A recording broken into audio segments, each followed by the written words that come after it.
How old are you? 58. 58. So you're just 5 years older than me. You're a young kid. That's right. That's how I feel. Yeah. So this is John Hawkins here again, down on the streets of LA. I'm on 5th and Stanford. Yes. And it's a pretty tough situation down here.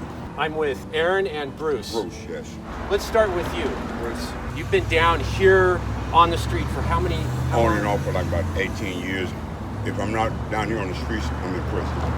Okay, in prison, not like generally for what? Is it petty things? Is it? Well, it started off with major things. Yeah. And since I got older, it's more like petty things now.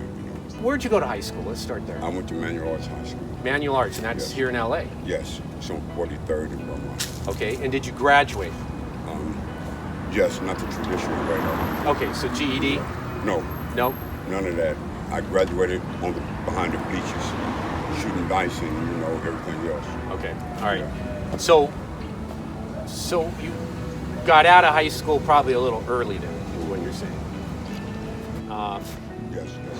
What was your first job? What did you do? My first job, I worked for the WLCAC. Basically, that's the only job I really had. From that point, it was just doing crazy stuff, man. Okay. The first time you ever had to spend the night on the street generally was when in your life?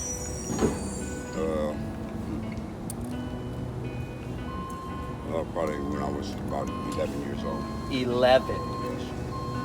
And what were the circumstances behind it? Well, it was domestic issues Okay. within the family, All right. And sometimes we might have to take off at 3 o'clock in the morning. Yeah. So yeah. So there were a lot of problems at home to begin with. Yes.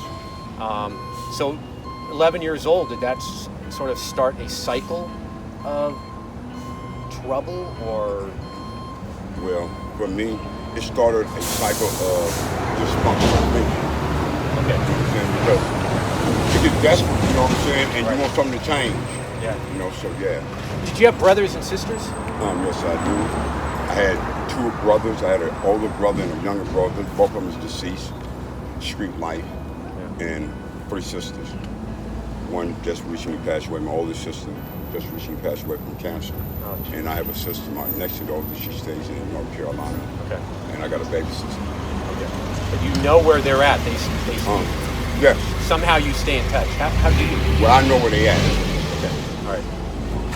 Now talking to you seem completely like not someone that should be living on the sidewalk here. Should nobody be living out here on the sidewalk? But you got it together mentally, I can tell. Well, you know what?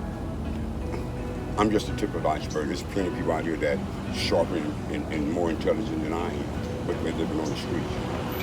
What do you think? How does that happen? Like if you could go back in time and change things so you're not sitting here and doing an interview with me, what would have to have happened? The impossible. Impossible. The impossible. I would have to have different parents. Okay. And so that's impossible. All right. It started way young. Well, yes. That's why my dysfunctional thinking began. Okay. How are you thinking now? If you're dysfunctional then, are you more functional today? No. Okay. Because I was born and bred on dysfunctional. But I'm trying to be functional. So it's like, it's a war. You see what you need to be, Of course. and you're working towards it. This is just a phase here. Okay. It's just a phase. Okay. And that's what I believe wholeheartedly, that anything that we go through out here in life is just a phase, and we're going to move on to a different phase. It's like a train stop, Yes. and you're going to be pulling out of the station soon. Yeah, but it ain't easy here. Yeah. This is not easy. Right. One of my friends just got shot right around the corner there the other night for no reason at all. Dude don't mess with nobody, help anybody that he need help, that he can help. And somebody shot him, so this ain't easy. It's not easy, and the people watching this right now can't see what I'm seeing, which is probably 2, 4, 10, 20, maybe 500 people minimum on the street, just in this one stretch of the street. Absolutely, as far as your eyes can see. As far as and I can see about Yeah. 300 tents with people like you trying to survive right here. So you're right. This can't be easy. Does it get a little more dangerous when you have this many people around? Or is it safer? Safer?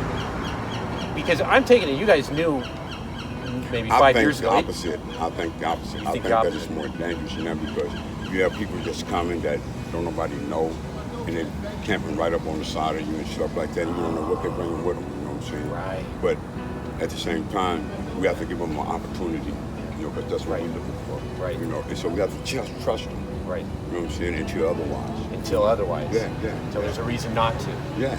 What would you say then is drugs one of the main problems, or is it psyche? I mean, if you had to break it down, psyche, drugs, alcohol? I'll say a combination of both. I think it's like 50-50. Really? Because you see people walking up and down these streets here, and they're not on drugs. Yeah. And they be talking to themselves, they be taking their clothes off and everything else. You know what I'm saying? That's a mental issue. What would you say the number one drug is down here today? But me, alcohol. Okay. You know, man. Crystal meth. What about Hey, Michelle. weed?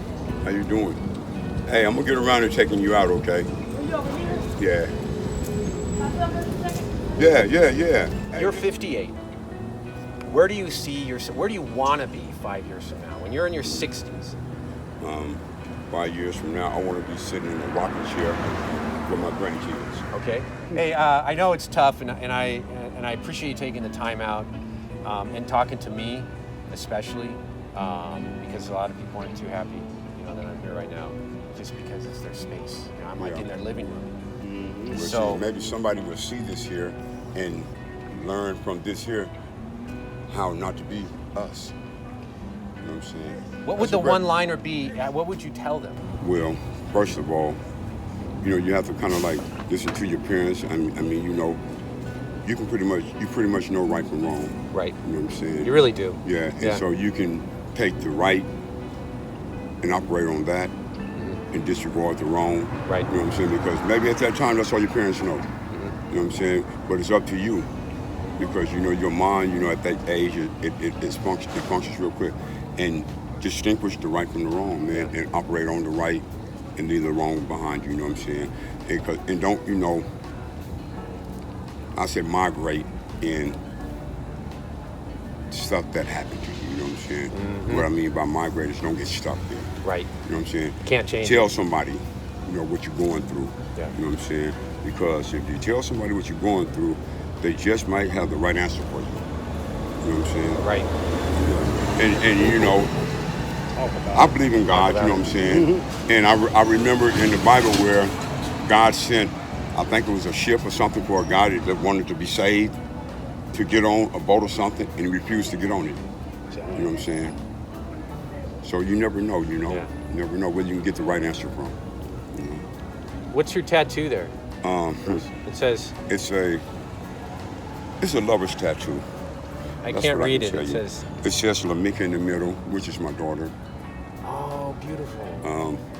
These two anchor balls has her mama's initials in them and has my initials here. Okay. And it's like two love birds, and it's a chain made of a heart. You know, it's pretty old. My daughter was born in '91, and I got it in '91. So, you know. Well, that is awesome, Bruce. Yeah. Just a minute. The lady's bringing food around. Oh, the go, side. go, go, go. Where's it at? I'll be right here when you come back. We're going to get.